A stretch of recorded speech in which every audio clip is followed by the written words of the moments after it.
asking who is most to blame, Matt Ryan, Dan Quinn, or Kyle Shanahan. But Stephen A., I want to get your thoughts first. Who do you think deserves the most blame for this epic collapse? You know what? I'm going to go with the soon-to-be new coach and new head coach for the San Francisco 49ers. It's going to be Kyle Shanahan.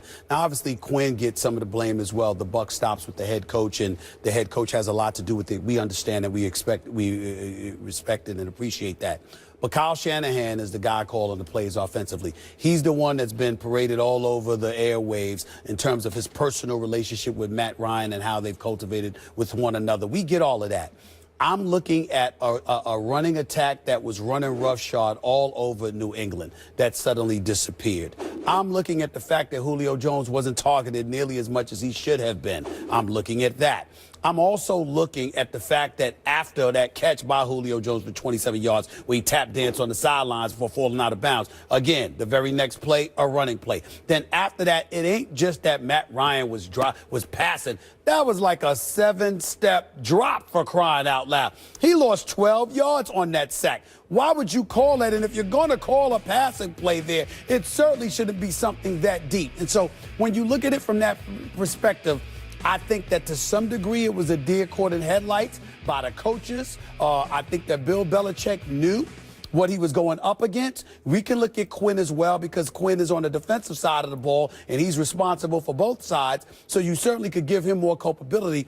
But the reason why I'm looking at Kyle Shanahan is because what got you here was your offense. #1 ranked overall, #3 passing attack, #5 rushing attack. You certainly could have, been a bit more. I don't want to say more aggressive, because sometimes you got to know when to be aggressive and you got to know when to step back. You got to feel this moment.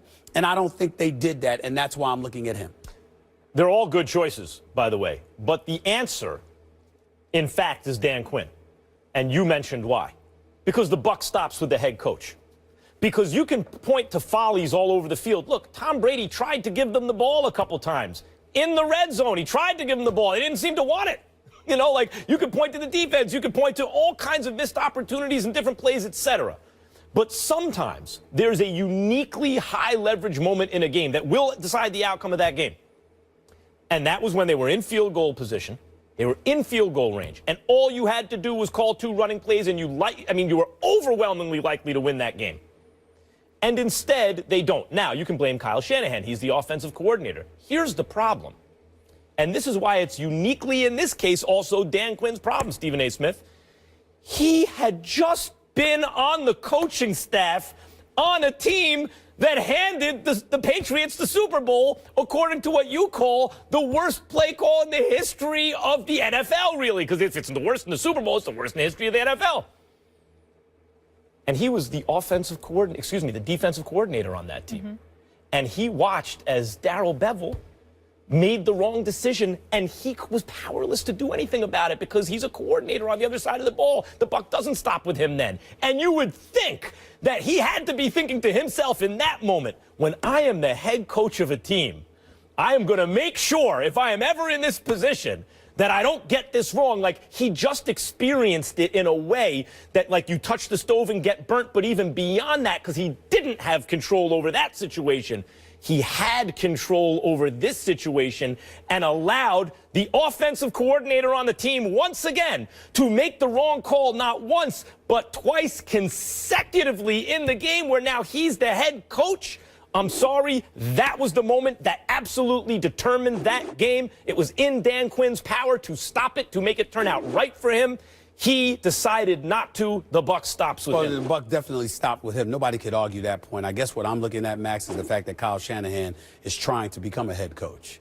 Quinn already is one. And so when you're trying to become a head coach and your offense is what brought you there, the fact that you would make such decisions is what resonates with me. Because if I'm the San Francisco 49ers, I'm kind of looking at you and saying, but Stephen A., maybe he thought his offense could get it done. And I get high risk, high reward. And obviously doing it twice is crazy, but maybe they thought they had to get the 6. Part of what you do offensively is not just about doing what you do, but it's also about sensing what you're up against. It's also about, I remember when you sit up there, when we watched Chip Kelly coaching the Philadelphia Eagles, and you had some dudes that that was screaming like, damn, just get a first down. Take your time. Walk to the huddle. Let us catch a deep breath, for crying out loud. Why? And you had coaches literally on the sidelines going at it with one another.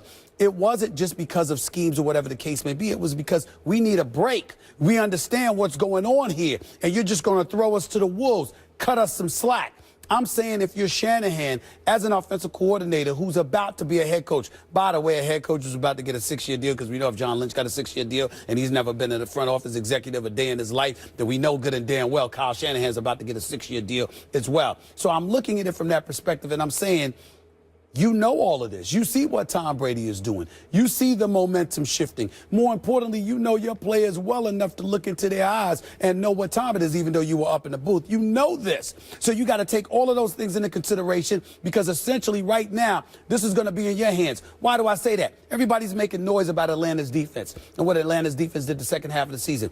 When they closed out the season with the last 4 games, let me remind the world, it was against the Los Angeles Rams. It was against the San Francisco 49ers, 2 jokes of franchises. And then after that, you had a subpar Carolina team and a no defense having New Orleans Saints team. And then in the postseason, you went against Seattle, which was a bit debilitated on the offensive side of the ball. And then you had Green Bay, whose secondary was decimated.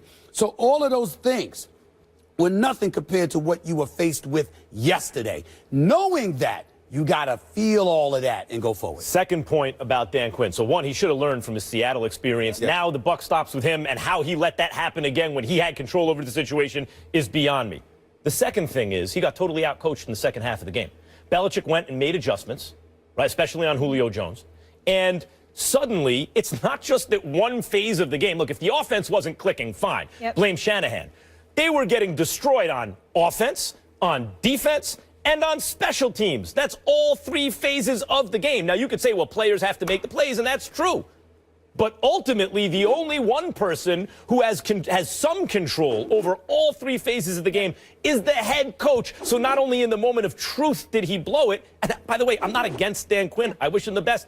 Wish he would have won. That would have been a fun show to do. But that's when you saw Belichick's greatness in terms of him making the second half adjustments. But we got to give him credit. I know you guys are going to say it's the first half. Who cares? But that defense did look incredible getting after Brady in that first half. But Molly, that's why it's on Dan Quinn, because coming in, they had all the advantages. They were more talented. But I was so impressed that initial first half. I understand the coaching adjustments at halftime really show you who's who. Of course. And he got totally outclassed. Of course. No question.